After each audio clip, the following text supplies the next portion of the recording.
샬롬, 샬롬, 샬롬, 샬롬, 샬롬, 샬롬.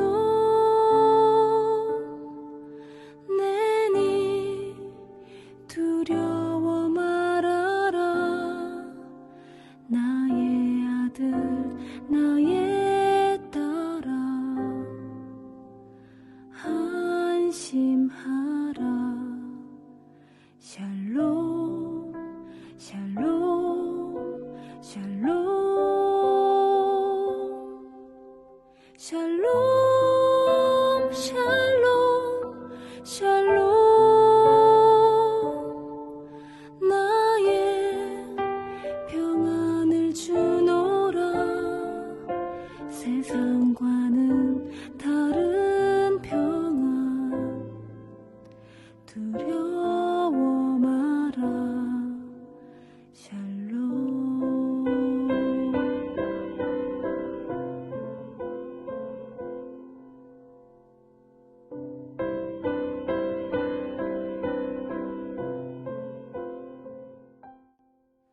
(6월 17일) 늘 푸른 새벽 예배를 하나님 앞에 올려 드리겠습니다.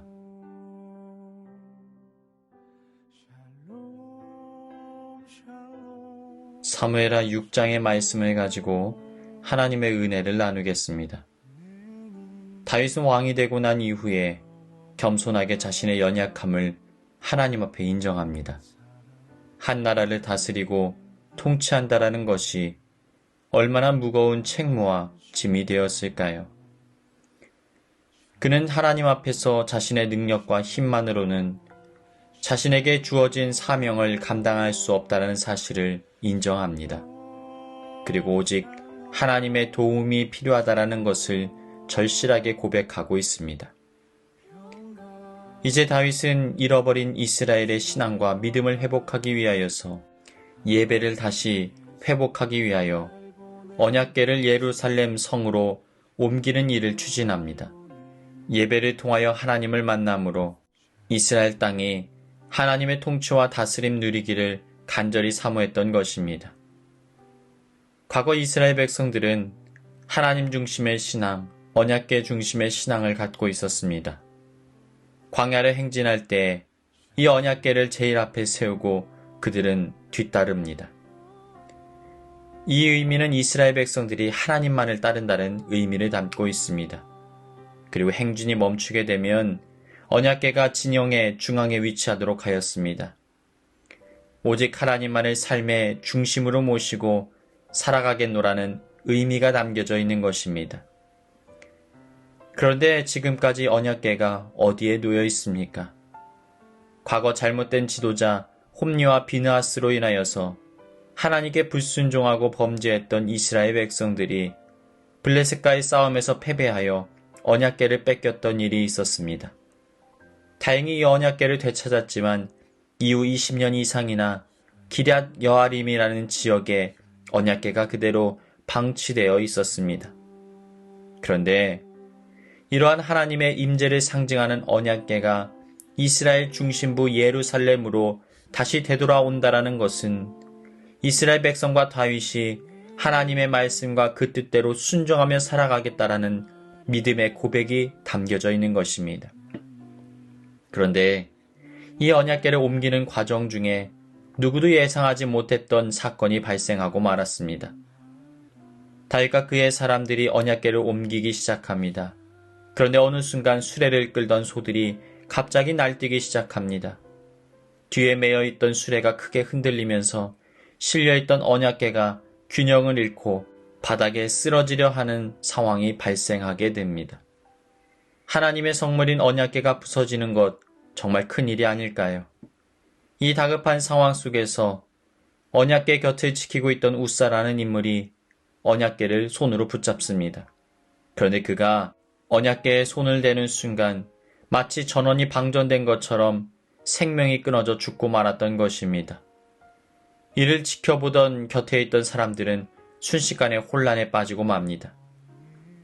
참으로 이해하기 어려운 일이 아닙니까? 분명 이들 모두는 하나님께서 기뻐하실 만한 위대한 신앙의 계승사역을 감당하고 있었습니다. 그런데 갑자기 일어난 불미스러운 사건으로 인하여서 마음에 찬물을 끼얹은 듯한 불상사가 일어나고 만 것입니다. 결국 언약궤를 옮기는 일은 무기한 중단되게 되어집니다.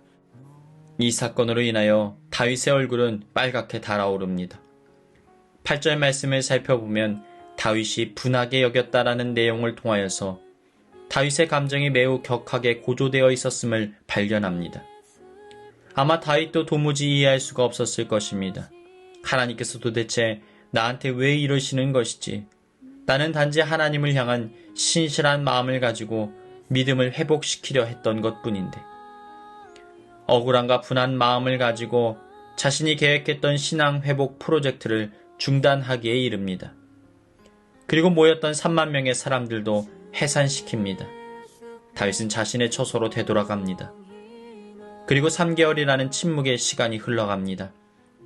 성경은 다윗의 행보에 대하여 아무런 기록도 하지 않고 있습니다.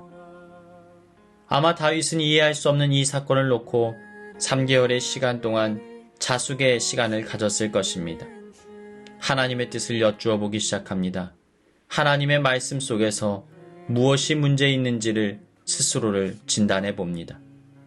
하나님, 제가 무엇을 놓쳤던 것일까요? 도대체 무슨 일이 왜 이렇게 발생한 것일까요? 그리고 다윗은 몇 가지 깨달음을 얻게 됩니다. 먼저 그들이 하나님의 방식으로 언약궤를 옮기지 않았다는 사실을 알게 되었습니다.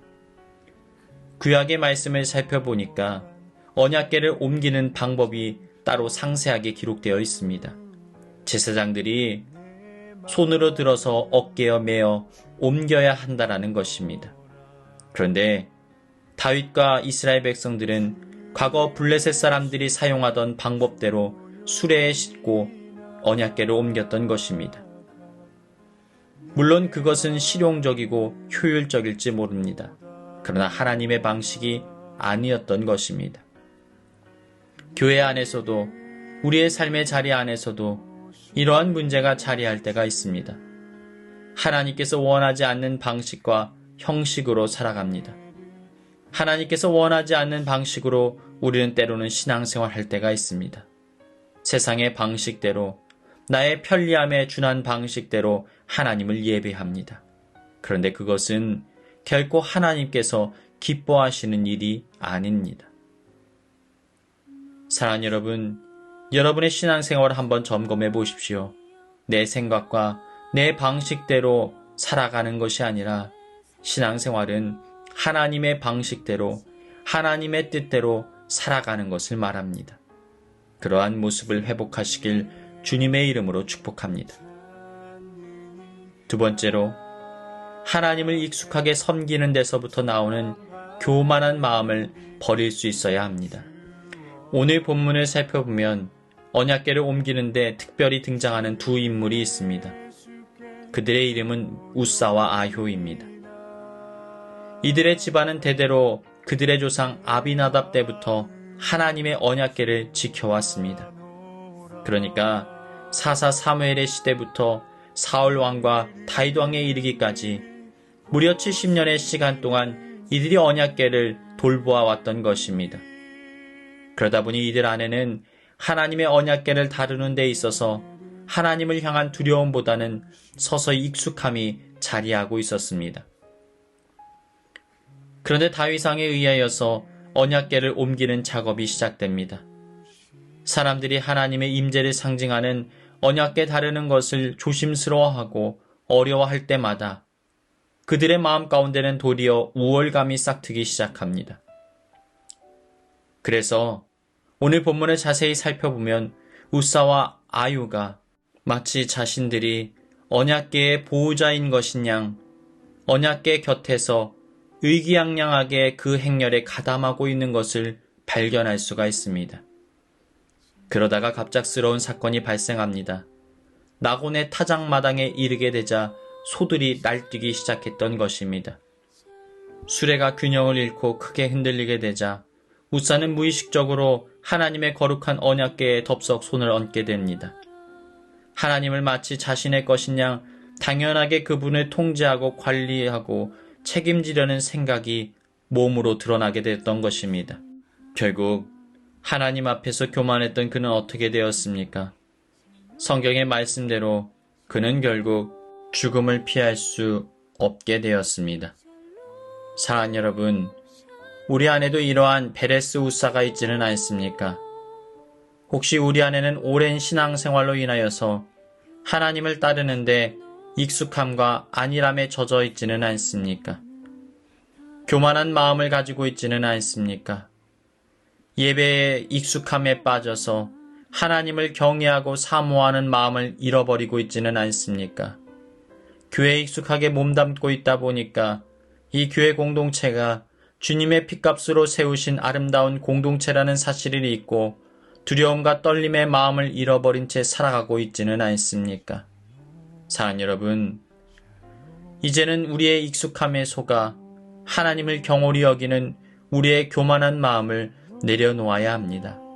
그리할 때 하나님께서는 우리의 마음을 기쁘게 받으시고 하나님께서 역사하시고 은혜를 베풀어 주실 것입니다.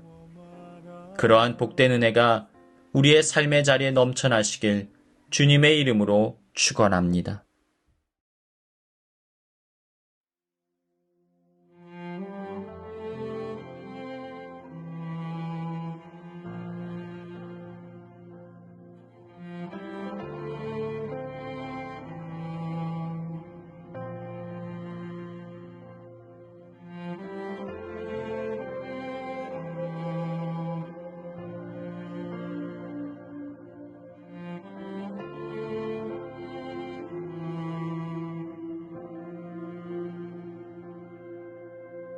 우리 주는 위대하며 능력이 많으시도다. 그의 지혜 무궁하며 인자는 영원하도다.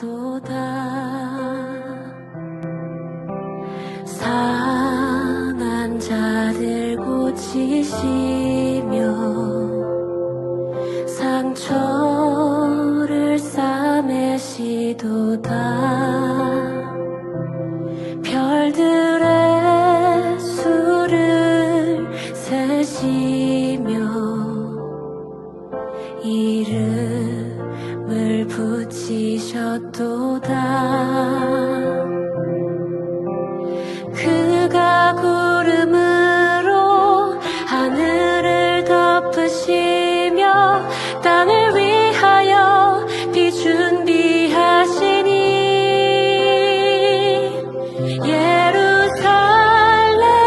예루살렘아 여호와를 찬송할지어다. 내 하나님